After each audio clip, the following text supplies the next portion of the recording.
2025 में travel with जो नाम से यूट्यूब चैनल चलाने वाली ज्योति मल्होत्रा को पाकिस्तानी खुफिया एजेंसी आईएसआई के लिए जासूसी करने के आरोप में गिरफ्तार किया गया है। पुलिस के मुताबिक ज्योति ने भारतीय सेना से जुड़ी कई संवेदनशील जानकारियां पाकिस्तान तक पहुंचाई थी। ये मामला जैसे ही सामने आया, लोग इससे हैरान, हताश और परेशान होने लगे। पर क्या आपको पता है, ज्योति से मिलती जुलती कहानी एक और भी थी, जिसे शायद लोग आज भूल चुके हैं। ये कहानी थी माधुरी गुप्ता की।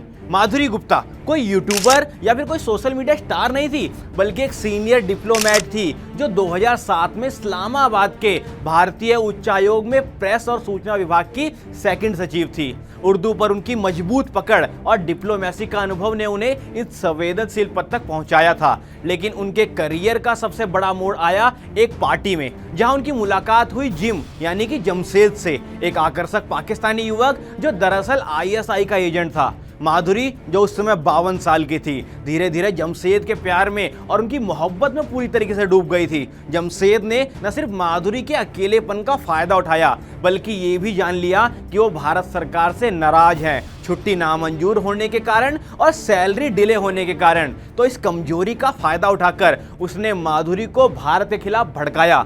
धीरे धीरे माधुरी आईएसआई के लिए जासूसी करने लगी। उनकी मदद के लिए एक और एजेंट मुदस्सर रजा राणा भी शामिल हुआ। उन्होंने भारत की सेना, रॉ और विदेशी नीति से जुड़ी सीक्रेट जानकारियां लीक की, जिसमें मुंबई हमलों की जांच रिपोर्ट, भारत अमेरिका की डील्स और भारत पाक वार्ता के एजेंडे जैसी जानकारियां शामिल थी। जम्मू कश्मीर की एनुअल योजना, 310 मेगावाट जल विद्युत परियोजना की डिटेल्स और भारतीय खुफिया एजेंट्स के नाम और पासवर्ड तक आईएसआई को दे दिए। जब भारतीय खुफिया एजेंसियों को शक हुआ तो माधुरी की गतिविधियों पर नजर रखा गया। माधुरी के ईमेल्स, कॉल और फोन की बातचीत, उनके सभी डिटेल्स में निकाले गए और जहां पर जब सारी मामले की जानकारियां जुटी, तब मार्च 2010 में माधुरी को सार्क सम्मेलन के बहाने दिल्ली बुलाया गया। जैसे ही वो दिल्ली पहुंची, उन्हें हिरासत में ले लिया गया।